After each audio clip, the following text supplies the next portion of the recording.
Morning welcome back to my new blog. अनि अहिले चाहिँ म मम्मीले लिएर बारीमा जाँदैछु त।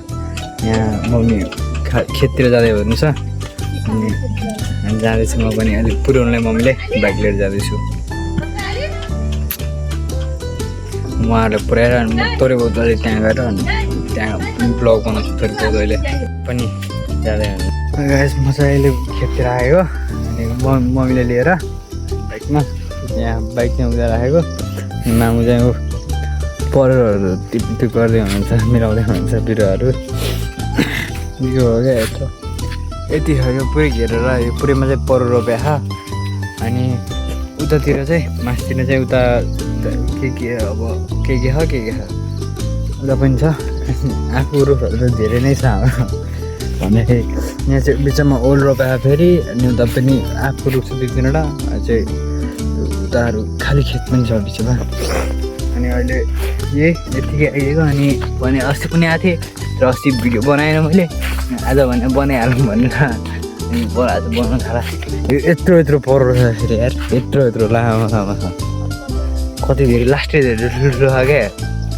ऊ मेरो मामुले झन् देखाइदिनु कहाँ भनेर ऊ यहाँ फेरि हेर्नु त ऊ ग्रुपमा उभिन्छ नि त्यसरी रहेछ क्या पुरै। हो मेरो मामु चाहिँ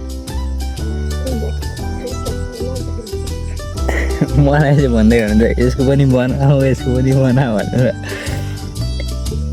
ल गाइस अहिले घर गएर तपाईँले चाहिँ पसलमा आएर अनि अहिले चाहिँ क्याफेतिर जाँदैछु चिया खानु। अब यहाँ बिहान यस्तो हुन्छ कि त्यो कस्तो बिहान लेट बिहान धेरै नै छिटो उठेको अनि त्यही भएर जान्छु। उसले भनेको आउनु छिटो आउनु भनेर अनि झन् लेटले आएको कि उसले चाहिँ छिटो आउनु भनेको 9 बजी आउँछ क्या। बिहानै आउनु भन्छ अनि आउँदैन भन्छ ल हुन्छ आउँछु भनेर अनि आउने बेला चाहिँ लेट गरिहाल्छ। यस्तो मान्छे त छिटो आउनु भनेपछि पनि आउँदैन क्या। छिटो आउनु नि यार, क्या मान्छेहरू पर्खिरहेको हुन्छ। म तपाईँहरूलाई म देखाउँछु कि मेरो घरमा चाहिँ यति धेरै आएको छ नि खाएको खाइदियो सबजना। अहिले फेरि मेरो बहिनीहरू त्यही आफै खाँदै थियो, एक थाली लिएर बस्छ सबजना ग्रुपमा बसेर पुरै आफै खाइरह। यहाँमा पनि आँप टिपेर राखेको छ, जुकै हेऱ्यो नि आफै आँप देखिन्छ अरू केही देखिँदैन यार। ल हस् म त खाना खानु आएको थिएँ, खाना खाएर अब चाहिँ जाँदैछु घरतिर। जाँदै हो कस्तो रुगा लाग्यो यार। अब जान्छु चोक अनि चोक गएर पसलमा हेर्छु अनि भेट्छु। आज चाहिँ मेरो अङ्कलले चाहिँ यो जुन बाइक छ नि चाहिँ केले अङ्कलको जुन बाइक छ त्यसले चाहिँ आज चाहिँ पुरै फुल सर्भिस गरेर ल्यायो। अनि आज पुरै मक्खन चलिरहेको अहिले त। अब बिहान त यो काम गरेको थिएन, क्लच पनि हल्का लुज भएको थियो अनि डिस्क ब्रेक पनि यस्तो गइसकेको थियो। अहिले त मक्खन चलिरहेको यस्तो बल चलेको नि पुरै छोडिदिउँ क्या। सब पुरै आज ठिक पारेर राखेको छ। अब लाग्दैछु चोक जान्छु अनि त्यहाँ गएर ब्लग बनाउँछु। The film is in my mind. The secrets inside me.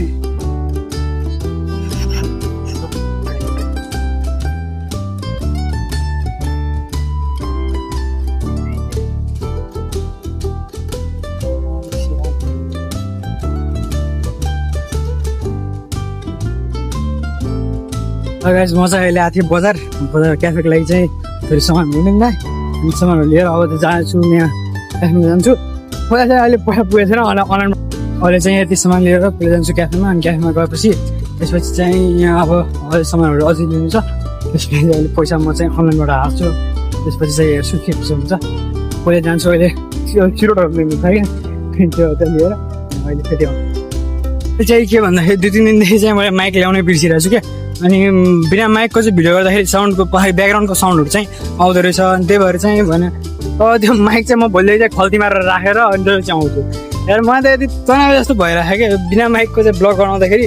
अब पछाडिबाट जे गाडी कुद्यो भने यहाँ केही मान्छेहरू गयो भने त्यहाँ साउन्ड चाहिँ आउँदो रहेछ क्या। त्यही भएर यस्तो चाहिँ अनोइङ साउन्डहरू चाहिँ इग्नोर गर्नु। अहिले 1-2 दिनको लागि हो।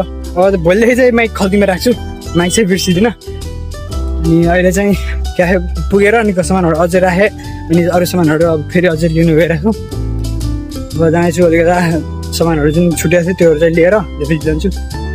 आइसक्यो क्याफेमा क्याफेको सामानहरू लिएर आएको अनि बिल सिल गरिदिएँ रिङहरू पनि गरिदिएँ मिलाइसकेँ सब थोक अनि अब चाहिँ लाग्दैछु पहिला जान्छु अहिले घर जान्छु घर गएर अनि घर गएर चाहिँ थोरै बहुत ब्लग बनाउँछु अहिले अब चाहिँ यहाँ घर आएको म चाहिँ पसल चाहिँ आज लिटल बन्द हुन्छ अङ्गलहरूले गर्नुहुन्छ म चाहिँ अब लागि घरतिर म अहिले घर आएको अनि ऊ चाहिँ मेरो मभन्दा सानो मेरो चाहिँ फुफू पर्ने हुन्छ उहाँ चाहिँ यति सानो छ अनि मेरो फुफू हुनुहुन्छ कि मेरो दादी हुनुहुन्छ उहाँ चाहिँ अनि आउनु भएको छ अनि यहाँ ब्लगमा चाहिँ नआउने भनेर त्यो चाहिँ मलाई ब्लगमा चाहिँ लिएन होला अनि ऊ बाबुसँग चाहिँ एकछिन काखमा लिएर खेलाएर बसेको कसले रुने थाले यार ल बहिनीलाई नै दिइहाल्छु उसले चाहिँ राख्छ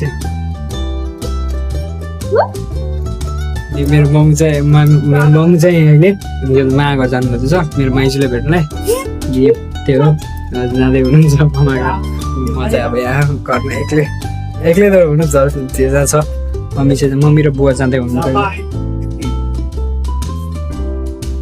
चाहिँ अहिलेसम्म मेरो बुवासँग चाहिँ मैले ब्लग बनाएको छैन कि मैले आफ्नो बुवासँग चाहिँ अलिकति डर लाग्छ त्यही भएर मैले बुवा र अङ्कलहरूसँग चाहिँ मैले कहिले पनि ब्लग बनाउनुलाई अलिकति कस्तो हुन्छ कि त्यो चाहिँ म चाहिँ उहाँहरूसँग चाहिँ ब्लग बनाएको छैन अहिलेसम्म मैले बट केही दिनमा चाहिँ म एकचोटि चाहिँ ट्राई गर्छु म बुवासँग चाहिँ अलिकति नबनाउनै सक्छु अहिले चाहिँ पछि बनाउँला त्यो अर्को कुरा हो बट अलिकति डर जस्तो हुन्छ कस्तो हुन्छ अनि त्यही भएर चाहिँ म ब्लग चाहिँ बनाउँदिनँ बुवाहरूसँग बट कुनै दिन बनाउँछु एक दिन जरुर बनाउँछु अङ्कलहरूसँग पनि बनाउँछु अनि आफ्नो सबजनासँग म एकचोटि पुरै फ्यामिलीसँग बसेर मजाले ब्लग बनाउँछु यार यति त मेरो छ बनाउँछु कुनै दिन भनेर गाइस आजको लागि चाहिँ यति नै thanks for watching video bye bye see you next